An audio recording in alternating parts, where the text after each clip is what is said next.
எல்லாருக்கும் அஸ்லாம் வலைக்கும், வெல்கம் டு மை சேனல். இன்னைக்கு நம்ம என்ன பார்க்க போறோம் அப்படின்னு சொல்லி பார்த்தீங்கன்னா, நம்ம மீன் தொட்டி ரொம்ப நாளாவே கழுவாம ரொம்ப அழுக்கா இருக்குது. அதை தான் நம்ம எப்படி இன்னைக்கு க்ளீன் பண்ணலாம். பெரிய மீன் தொட்டிங்க, அதனால சரி இது நிறைய பேர் வச்சுட்டு எப்படி க்ளீன் பண்றதுன்னு சொல்லி அவஸ்தைப்பட்டுட்டு இருப்பீங்க. சரி அதை ஒரு வீடியோ எடுத்து போடலாம் அப்படின்னு தோணுச்சு. அதான் ஜஸ்ட் சும்மா வீடியோ எடுத்து போட்டிருக்கேன்.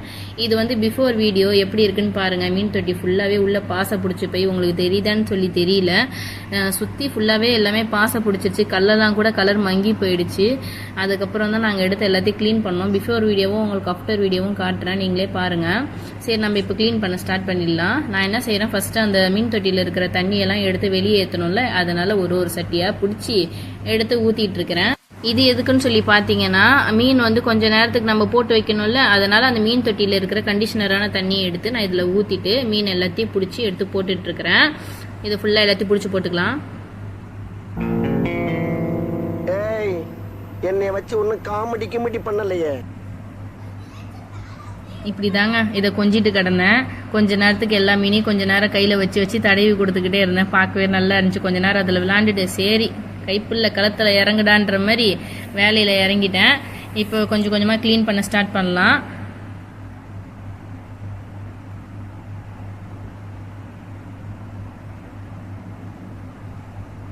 அதுக்கிடையில என் பையன் வேற இடையில கையை விட்டு போட்டு குழப்புன்னு குழப்ப ஆரம்பிச்சிட்டான். இதுங்களை இப்படி விட்டா வேலைக்கு ஆகாதுன்னு சொல்லியே எந்திரிச்சு ஓரமாக போங்க அப்படின்னு சொல்லி அவங்களெல்லாம் அனுப்பி விட்டுட்டு நம்ம வேலையை வந்து ஸ்டார்ட் பண்ணிட்டோம். சரி அதுக்கிட்டே எல்லா மீனும் இதில் நம்ம பிடிச்சி போட்டுட்டோமான்னு சொல்லி செக் பண்ணிவிட்டு பம்பை உள்ளே இறக்கியாச்சுங்க. பம்பை உள்ளே விட்டு 2 ஆட்டி குடத்துல பிடிக்க ஆரம்பிச்சிட்டோம். பம்பை போட்டு நல்லா இறக்க ஆரம்பிச்சிட்டோம். எல்லா தண்ணியும் என் பையன் தான், அம்மா நான் வந்து ஹெல்ப் பண்ணுறேம்மா அவங்களுக்கு அப்படின்னு சொல்லி நல்ல மூஞ்சி அடி சிரிச்சுக்கிட்டு அப்படின்னு சொல்லிட்டு நல்ல புள்ள மாதிரி காட்டினான். சரிப்பா பிடிப்பா அப்படின்னு சொல்லி விட்டுட்டு ஆளுக்கு ஒரு வேலை பார்த்தாங்க. இதோட நானும் வேலையை ஸ்டார்ட் பண்ண ஆரம்பிச்சிட்டேன். அந்த பைப்பை நம்ம உள்ளே விட்டுட்டு அந்த ப்ளூ கலரில் ஒன்று இருக்குது பார்த்தீங்களா, அதை நம்ம பம்ப் பண்ணோன்னா அதில் உள்ளே இருக்க தண்ணி எல்லாமே வெளியே வந்துடும். அதை எடுத்து நம்ம ஊற்றிக்க வேண்டித்தான்.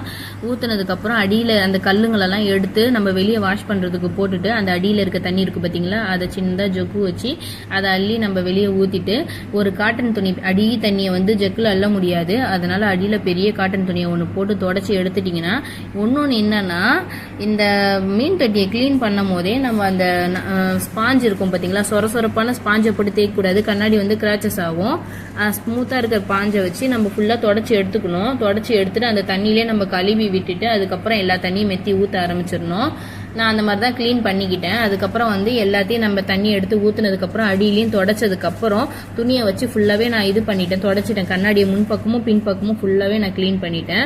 அதுக்கப்புறம் தண்ணியை மறுபடியும் ரொப்ப ஆரம்பிச்சிட்டேன். நான் தண்ணி அதுக்கட்டியும் அந்த தண்ணி ரொப்பி ஊற்றுறதுக்கு இடையிலேயே என் பிள்ளைங்க வந்து கல்லெல்லாம் கழுவி எனக்கு கொடுத்துட்டாங்க. அதை ஃபுல்லாக கழுவுனதுக்கப்புறம் தண்ணி ரொப்பும் போது முக்கால்வாசி வந்ததுக்கப்புறம் கல் போடுங்க. பாதியில் இருக்கும் போதே போட்டிங்கன்னா கண்ணாடி வந்து கிராச்சஸ் ஆகும். அதனால் நான் முக்கால் அளவுக்கு வந்ததுக்கப்புறம் கல்லை ரொப்பிட்டு அதை அழகாக சமப்படுத்திட்டு உப்பு போடணும் இல்லையா, அதனால் உப்பை போட்டு விட்டுட்டு கொஞ்சம் கலக்கி விட்டுட்டு நம்ம உள்ளே வச்சிருந்த அந்த அழகான பொருளெல்லாம் கழுவி பலன்னு இன்னொரு பொண்ணு வந்து க்ளீன் பண்ணி எடுத்துகிட்டு வந்து கொடுத்தா அதையும் நல்லா உள்ள அழகாக செட் பண்ணியாச்சு. இந்த பொம்மையை வேற நிற்க வைக்கிறேன் இது வேற ஒரு பக்கம் என்னை சோதிக்குது. சரின்னு சொல்லிட்டு அதுக்கப்புறம் ஒழுங்கா நிற்க வச்சே, ஒழுங்கா நில்லு அப்படின்னு சொல்லி நிற்க வச்சுட்டு அந்த செடிங்களெல்லாம் சொருவலான்னு பார்த்தா என் பொண்ணு அப்போ தான் கேமராவில் வச்சு விளாண்டுட்டு இருக்கிறா. அதுக்கட்டியே சரின்னு சொல்லிட்டு கொஞ்சம் கொஞ்சமாக இதை போய் கழுவிட்டு வந்துட்டோம். மேலே டாப்பு ஃபுல்லாக தூசி அடைஞ்சு போய் இருந்துச்சு. அதையும் நல்லா க்ளீன் பண்ணிவிட்டு அடியில் வந்து லைட்டை நல்லா அந்த ஸ்பாஞ்சில் வந்து லைட்டு அவ்வளோ சீக்கிரத்தில் ஒட்டாதுல மேலே, அதனால் அதுலேயும் லைட்டாக ஒரு ட்ராப்பு தண்ணியை ஊற்றிட்டு அந்த இது மாதிரி இருக்கும்ல ரப்பர் மாதிரி, அதுக்குள்ளே அப்படியே ப்ரெஸ் பண்ணி விட்டோன்னா கொஞ்சம் நல்லா ஒட்டிக்கும். அதுக்கப்புறம் சரி வாங்க மோட்டரை க்ளீன் பண்ணலான்னு சொல்லிட்டு என் பொண்ணை பிடிக்க சொல்லிட்டு நான் என்ன செஞ்சேன், மோட்டரை ஒன்று அக்கா பிரித்து மேய்ஞ்சிட்டோம். நாங்கள் அந்த ஸ்க்ரூவை எடுத்துட்டு அதுக்கப்புறம் வந்து இது உள்ளே பார்த்தா அந்த காயில் ஃபுல்லாகவே ஒரே பிசுன்னு இருந்துச்சு. எல்லாத்தையும் கழட்டி கடாசிட்டோம். நாங்கள் கழட்டிட்டு பார்த்தா எல்லாமே உள்ளே கொண்டு வளன்னு இருந்துச்சு எல்லாமே. அதனால அந்த ஃபில்டரில் பாருங்களேன் எவ்வளோ தூசி இருக்குன்னு பாருங்களேன். அந்த ஃபேன் ரெக்கை ஃபுல்லாகவே அழுக்காயிடுச்சு. அந்த ஃபில்டரில் அந்த ஸ்பாஞ்ச் இருக்கும் பாருங்கள், அந்த ஸ்பாஞ்சில் அவ்வளோ ஒரு பிசுன்ட்டு மஞ்சள் கலரில் இருந்துச்சு. இதை கழட்டி காட்டுறேன் பாருங்கள், நீங்களே பாருங்கள். இது மேலே இருக்கிறது இதை திருகி எடுத்திங்கன்னா அழகாக வந்துடும். அதுக்கப்புறம் கீழே இருக்கிறதையும் லைட்டாக ஒரு திருப்புனீங்கன்னா அதுவும் வந்துடும். அதுக்கப்புறம் அந்த ஸ்பாஞ்ச் எடுக்கிறதுக்கு மேலே இருக்கிறது அப்படியே கேக்கை ஓப்பன் பண்ணுற மாதிரி அழகாக அப்படி ஓப்பன் பண்ணிங்கன்னா அதுவும் வந்துடும். உள்ளே இருக்க ஸ்பாஞ்சை பார்த்தீங்களா எந்த கண்டிஷனில் இருக்குது பாருங்கள். இதை தான் இத்தனை நாள் நான் வச்சு ஓட்டியிருக்கேன் போல் இருக்குது. இதை வந்து ரொம்ப நம்ம சிரமப்பட்டு போட்டு தேய்க்கணும்லாம் இல்லை. ஒரு சும்மா இப்படி 2 ப்ரெஸ் பண்ணி அப்படியே கழுவுனீங்கன்னா அந்த அழுக்கெல்லாம் போயிட்டு இது இந்த மாதிரி பலன்னு ஆயிரும். மறுபடியும் இதை ஃபுல்லாக நம்ம செட் பண்ணணும்ல, அதனால் அந்த நடுவில் இதை வச்சுட்டு அதுக்கு மேலே அழகாக ஜாம் வச்சுட்டு உள்ளே மூடுற மாதிரி அழகாக க்ளோஸ் பண்ணிக்க வேண்டியதான். க்ளோஸ் பண்ணிவிட்டு கீழே வந்து அந்த இது இருக்கும் பார்த்தீங்களா, அந்த மூடி, அவ்வளோதான் அந்த கிடைக்குது பாருங்கள். இதை எடுத்து அப்படியே ஒரு திருக்குனீங்கன்னா அவ்வளோதான் முடிஞ்சிடுச்சு. இது மேலே கீழே ஃபிட் பண்ணியாச்சு. இப்போ மேலே நம்ம என்ன செய்யணும்னா இதை போட்டு திருப்பி வச்சுக்கணும். இதையும் திருப்பி ஒரு சுற்றணுன்னா அதுவும் திருப்பிக்கும். இப்போ மேலே அந்த மோட்டரில் எல்லாத்தையும் கழட்டினோம் பார்த்தீங்களா, இப்போ அதை ஃபிட் பண்ணணும். அதை எப்படி ஃபிட் பண்ணலான்னு பார்க்கலாம் இருங்க.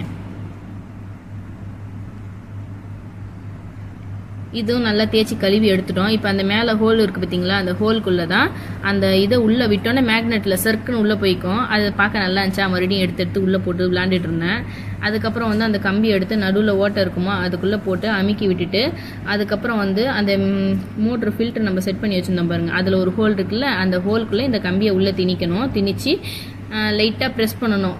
அந்த 3 ஸ்பாஞ்சு கொடுத்துருக்காங்க பார்த்தீங்களா, 3 ரப்பரு, அந்த 3 ரப்பர் பக்கம் இந்த பைப் இருக்கக்கூடாது, அதுக்கு ஆப்போசிட் டைரெக்ஷனில் இருக்கணும். முன்னாடி பக்கம் அந்த ஸ்பாஞ்சு ஒட்டுற மாதிரி இருக்கணும், பின்னாடி பக்கம் வந்து அந்த மோட்டரில் வர மாதிரி இருக்கணும், தண்ணி வர மாதிரி இருக்கணும். இந்த மாதிரி ஃபிட் பண்ணிவிட்டு இப்போ மேலே இருக்க டாப்பையும் மூடிடலாம். ஒயரை போட்டு நசிக்கிறாமல் பார்த்து அந்த ஓட்டை இருக்கும், அந்த ஓட்டைக்குள்ளே வச்சுட்டு அதுக்கப்புறம் ப்ரெஸ் பண்ணிக்கோங்க.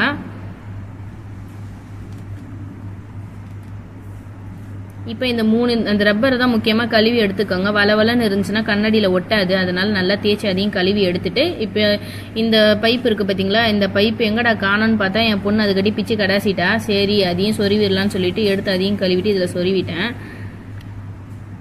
வாங்க இதை போய் இப்போ நம்ம மோட்டரில் போயிட்டு எப்படி ஃபிட் பண்ணிவிட்டு நல்லா ஓடுதா இல்லையான்னு நம்ம செக் பண்ணிக்கலாம். அதே மாதிரி மோட்ரு யூஸ் பண்ணும் போது ரன்னிங்கில் இருக்கும் போதே எடுக்காதீங்க வெளியே. அதே மாதிரி மோட்ரு கீழே இருக்க ஃபில்டரை மட்டும் கழட்டிட்டு நீங்கள் அடிக்கடி நான் இப்போ திருக்கி எடுத்தேன் பார்த்தீங்களா, அதை மட்டும் திருக்கி எடுத்துகிட்டு க்ளீன் பண்ணிக்கோங்க. மோட்ரை வந்து அடிக்கடி வெளியே எடுத்து நீங்கள் மாட்டினீங்கன்னா ரொம்ப ஹீட் ஆயிரும், மோட்ரு வந்து ஃபால்ட் ஆகிறதுக்கு வாய்ப்பு இருக்குது. எனக்கு நான் அந்த மோட்ரு வாங்கும் போது அப்படி தான் சொல்லி கொடுத்தாங்க, அதனால் நீங்கள் ஜாக்கிரதையாக பண்ணுங்கள். பாருங்கள் நம்ம கைப்பட்டோன்னு சும்மா பலன்னு ஆயிடுச்சு பாருங்கள் எல்லாம். சரி மீனுக்கு வந்து அதுங்க கொஞ்சம் இதுவாக இருக்கும்ல, ஃபுல்லாக டயர்டாக இருக்கும் வெளியே, அதுக்கப்புறம் வந்து மைண்ட் அப்செட்டாக இருக்கும். சரி அதுக்காக கொஞ்சம் ட்ரீட்மெண்ட் பண்ணலான்னு சொல்லிட்டு அந்த ப்ளூ இங்க் எடுத்து இதில் ஊற்றி விட்டாச்சு. அப்படியே சும்மா எப்படி இறங்குது பார்த்தீங்களா, மஞ்சப்பொடி ட்ரெண்டிங்காக போன மாதிரி இதுவும் ட்ரெண்டிங்காக போயிடும்னு நினைக்கிறேன். அப்புறம் மேலே பொம்மையெல்லாம் வச்சுட்டு ஒன்றா நம்ம தலைவரை உள்ளே இறக்க ஆரம்பித்தாச்சு. எல்லாம் அப்படியே சீரி பாயிற மாதிரி செம்ம சூப்பராக இறங்குனாங்க எல்லாரும். இறக்க விடுதலைன்னு சொல்லி இறங்குனாங்க எல்லாரும். அவங்க அதுங்களே நினச்சிருக்கோம் என்ன இது தொட்டிக்கிட்டி மாறி வந்துட்டோமான்ற மாதிரி இருந்திருக்கும். ஏன்னா அப்படி தான் இருந்துச்சு முன்னாடி இந்த தொட்டி. இப்போ திடீர்னு பல ஆனோன்னே அதுங்களே கொஞ்சம் புரியாமல் எல்லாம் ஒரே பக்கம் திரும்பி சுற்றிக்கிட்டே கிடந்துச்சிங்க. என்ன இது நம்மளை தூக்கி வேற எங்கன்னா போட்டாங்களா என்னன்னு சொல்லி ஒரே பக்கமாக திரிஞ்சிட்டு கிடந்துச்சிங்க. இப்போ தான் தொட்டி மாதிரியே இருக்குதுங்க. அவ்வளோதாங்க. நிறைய வீடியோலாம் பார்ப்பீங்க, 5 நிமிஷத்தில் நம்ம க்ளீன் பண்ணிடலாம், அது எப்படி 10 நிமிஷத்தில் க்ளீன் பண்ணுறது எப்படின்னு பார்ப்பீங்க. அப்படிலாம் நம்ம க்ளீன் பண்ண முடியாதுங்க. அதெல்லாம் சுத்த போய் க்ளீன் பண்ணுறதுக்கு ரொம்ப நேரம் எடுக்கும். எனக்கு வந்து 2 மணி நேரம் 3 மணி நேரம் கூட ஆச்சு பொறுமையாக எல்லாத்தையும் க்ளீன் பண்ணி. என் பிள்ளைங்க ஹெல்ப் பண்ணி எனக்கு இத்தனை மணி நேரம் ஆச்சு. நம்ம ஒண்டியாக செஞ்சோன்னா ரொம்ப நேரம் எடுக்கும். அதுக்கப்புறம் கொஞ்சம் நேரம் கழித்து மீனுங்க எல்லாமே வந்து நல்லா சும்மா ஆக்டிவாக ஆயிடுச்சிங்க. அதுக்கப்புறம் நம்மளும் வெளியே இருந்து அப்படியே பின்னாடி இருந்து ஃபுல்லாக நம்ம ஃபோக்கஸ் பண்ணி எல்லாத்தையும் எடுத்துகிட்டு மீனுங்களோட அழகெல்லாம் கொஞ்சம் நேரம் ரசிச்சுட்டு அதுக்கப்புறம் சரி பாய் நீங்கள் ரெஸ்ட் எடுங்கன்னு சொல்லிட்டு நானும் வந்துட்டேன். உங்களுக்கு இந்த வீடியோ பயனுள்ளதாக இருந்துச்சுன்னா லைக் பண்ணிக்கோங்க, ஷேர் பண்ணிக்கோங்க, மறக்காமல் சப்ஸ்கிரைப் பண்ணிக்கோங்க. அந்த பெல் ஐக்கானை கிளிக் பண்ண மறந்துடாதீங்க. நான் அப்போ தான் அடிக்கடி போடுற வீடியோ வந்து உங்களுக்கு நோட்டிஃபிகேஷனில் வரும். தேங்க்ஸ் ஃபார் வாட்சிங்.